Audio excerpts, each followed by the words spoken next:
जय जगन्नाथ आसंता बुधवार जून मास 4 तारिख मु आसुची शनि मंदिर सिविल टाउनशिप पानपोस रोड राउरकेला।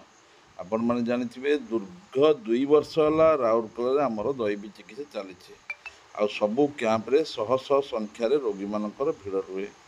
आपण थे आसतु निज आखिरे दैवी चिकित्सार चमत्कार देखु किपरि दैवी चिकित्सा द्वारा असाध्य रोग सब भल हो जाए। जो रोग गुड़ाक मेडिकल साइंस ट्रिटमेंट ना चिकित्सार सुविधा ना से रोग गुड़ाक ये भल हो जाए। जपरी आपणकर आईबीएस हो थायरॉइड हो स्पंडालिसिस हो फ्रोजन शोल्डर हो माइग्रेन हो एम बहुत रोग अच्छे जो रोग गुड़ाक दैवी चिकित्सा द्वारा इजिली ठीक हो जाए।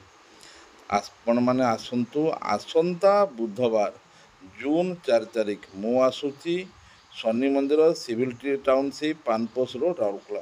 निजे आसतु निज आखिरे दैवी चिकित्सार चमत्कार देखु।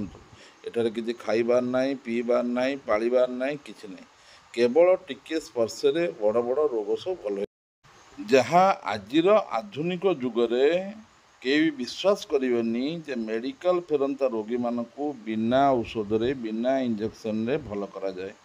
आपण मैंने जानी ओडिशा नुहे इंडिया नुहे बाहर मोर दैवी चिकित्सा चली एवं दीर्घ 15 वर्षर रोगी मानक सेवा कर आसुछि। कुंभ मेलारे एते बाबा थी भितर से नंबर 1 थी आ शह शह संख्यार रोगी मैंने लाइन छिड़ा होते मो देखा करने दैवी चिकित्सा नेबाई। थे आसतु निज आखिरे परीक्षा कर देखु दैवी चिकित्सा केते चमत्कार आ निजर यदि किसी रोग दुख कष्ट अच्छी आसतु आम यूट्यूब जो मंत्र ताकू भी शुणु निज अनुभव करें मंत्र द्वारा कि रोग भल हो जाए। तेणु आसंता बुधवार जून मास 4 तारिख मु आसूची शनि मंदिर सिविल टाउनशिप पानपोस रोड राउरकेला।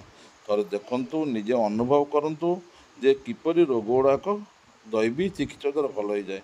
ये किसी खाइबार ना पीबार ना पालिबार ना कि ना केवल टिके स्पर्श टिके भगवान का आशीर्वाद ये बड़ बड़ रोग सब भल हो जाए। आपण मैंने दयाक भिडियोटी शेयर करूँ जदि आपण मानकर कहार रोग दुख कष्ट अच्छी थे आसतु शनि मंदिर देखा करूँ निजे अनुभव करूँ निज आखिरे देखु किपरि दैवी चिकित्सा बड़ बड़ रोग सब भल हो जाए। एठारे आपण को किसी भी खाइबार ना सकाल 10टा ରୁ 5ଟା जाए आम दैवी चिकित्सा खोला रुए। थे आसतु देखा करूँ निजे अनुभव करूँ दयाक भिडियोटी बारंबार शेयर करूँ। प्रभु जगन्नाथ आपण को मंगल करूँ।